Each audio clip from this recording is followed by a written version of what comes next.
Mes chers compatriotes, chères donatrices, chers donateurs, chers bénévoles de l'opération Survie Cameroon Survival Initiative. Dans mon message de fin d'année, je vous ai annoncé la cessation des activités opérationnelles de notre action humanitaire collective, SCSI. Cette décision a pris effet le 31 décembre 2020, toutes les activités opérationnelles de l'initiative ayant pris fin à la mi-décembre. Grâce à votre mobilisation historique et inédite, les buts de SCSI ont été largement atteints à la grande satisfaction de nos compatriotes.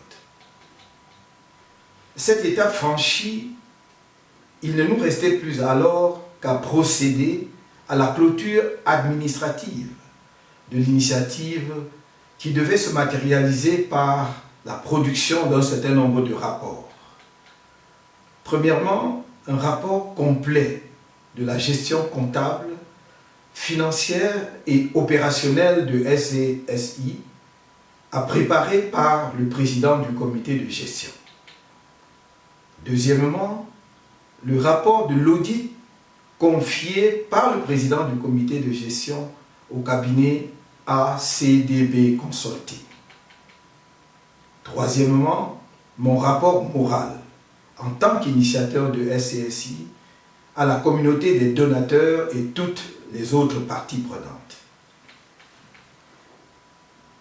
Comme vous, j'ai reçu et pris connaissance de la note de synthèse du rapport d'audit daté du 22 janvier 2020, faite par le cabinet ACDB Consulting.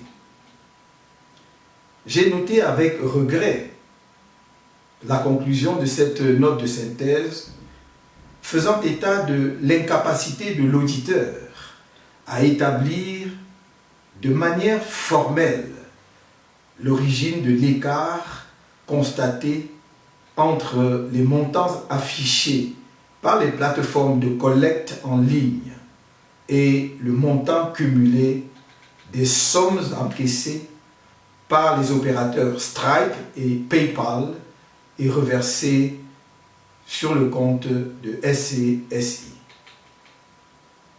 J'ai noté aussi qu'à défaut de parvenir à des conclusions sur l'objet principal du mandat qui lui a été confié, même après avoir obtenu un délai supplémentaire pour y parvenir, le cabinet d'audit dont il s'agit n'a pu émettre que des hypothèses sur des pistes d'explication plausibles, notamment celle de la mise en place d'un système multi-passerelle ou l'implémentation d'un compte bancaire en ligne alternatif en lieu et place du compte officiel, ou encore le fait que le site avait jusqu'à 9 administrateurs ayant les mêmes pouvoirs.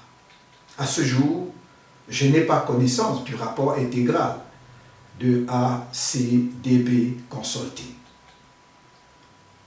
Dans ses observations préliminaires, en date du 29 janvier 2021, sur la note de synthèse de ACDB Consulting, l'équipe d'ingénieurs informaticiens ayant créé la plateforme de collecte des fonds de SCSI en avril 2020 et qui en assure depuis lors la gestion, la maintenance et le développement, a émis des réserves sérieuses sur la crédibilité du travail effectué par le cabinet d'audit.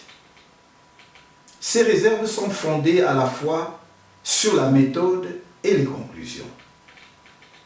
L'équipe des administrateurs fait observer qu'elle n'a pas été entendue par les auditeurs du cabinet ACDB Consulting et s'interroge sur les raisons pour lesquelles l'éditeur du logiciel utilisé sur les plateformes de collecte n'a pas non plus été entendu ni contacté par l'auditeur ACDB Consulting.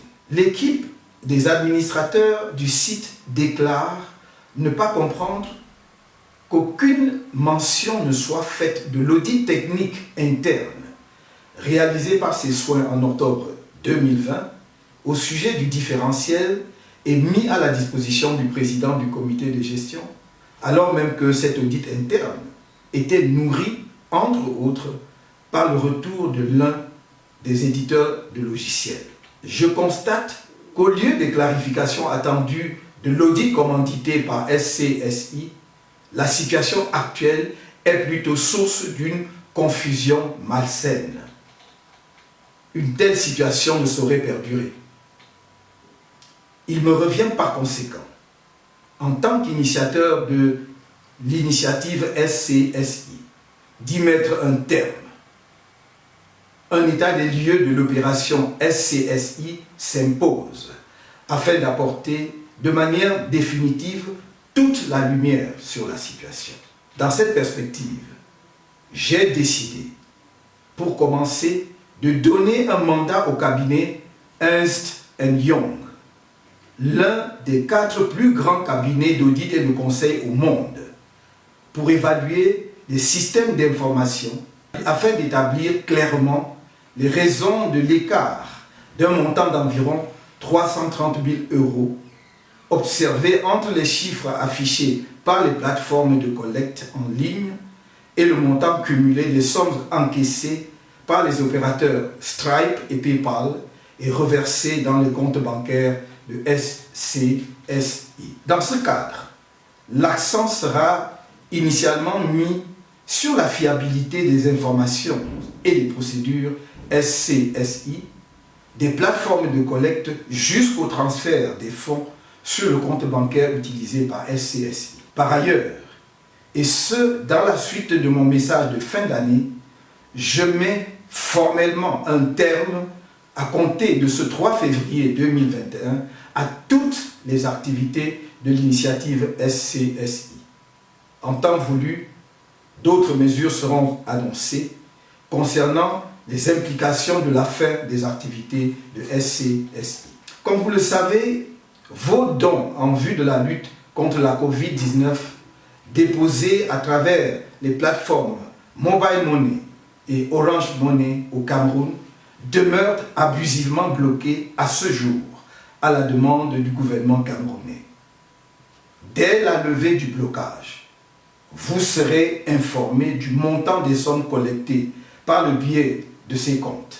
Il y aura lieu ensuite d'affecter de manière transparente le montant des sommes en question à des œuvres qualitatives à identifier. Mes chers compatriotes, chères donatrices, chers donateurs, chers bénévoles de l'opération Survie Cameroun Survival Initiative, je me réserve le droit d'initier, en temps utile, des procédures judiciaires appropriées en vue de défendre l'un quelconque des intérêts qui auraient été éventuellement mis en cause dans le cadre de l'opération SCSI, qu'il s'agisse des malversations alléguées ou d'une infraction de quelque autre nature tendant à compromettre l'intégrité de SCSI ou celle de toutes les personnes de bonne volonté qui se sont associées de bonne foi à ce projet à ma demande.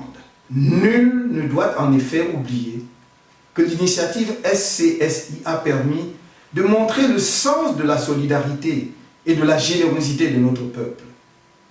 SCSI a permis de donner la mesure de ce que nous, Camerounais et amis de notre pays, pouvons réaliser ensemble quand nous sommes unis autour d'une cause et mobilisés derrière un leadership légitime et inspirant confiance. Ensemble, nous avons pu porter à manifestation une dimension additionnelle de notre génie camerounais.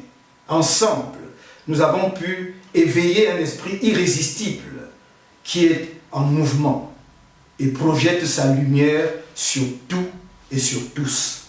À ce propos, je tiens à redire toute ma gratitude à tous les donateurs, Camerounais et amis de notre pays, qui ont répondu à notre appel et donné vie à SCSI. Au risque d'être redondant, j'adresse une fois de plus au président du comité de gestion de SCSI, mon frère Christian Penda Ekoka, ma reconnaissance pour le sacrifice qu'il a consenti dans la conduite du programme humanitaire SCSI. Ma reconnaissance va enfin à tous les soldats de la solidarité nationale qu'ont été les bénévoles de SCSI au Cameroun et en diaspora pour leur dévouement sans borne, souvent dans l'adversité, afin de donner plein effet à l'initiative. Je vous rassure donc quant à ma détermination à veiller à ce que toute la lumière, je dis bien toute la lumière, soit faite à tous les niveaux, sur tous les aspects de l'opération Survie Cameroon Survival Initiative. Aucune personne ou entité, je dis bien aucune, ne sera à l'abri des conséquences fâcheuses qui s'imposeraient. Je vous renouvelle mon engagement à vous rendre compte, le moment venu, dans le cadre du rapport moral que je vous soumettrai. D'ici là, je demande aux uns et aux autres de garder leur sérénité, d'abandonner l'esprit de clocher, de controverses stériles et de ne pas se laisser distraire de l'essentiel. L'essentiel, c'est notre mission commune de bâtir un Cameroun nouveau. La réalisation de cette mission nous incombe à nous tous, collectivement et solidairement. Je ne vous trahirai point.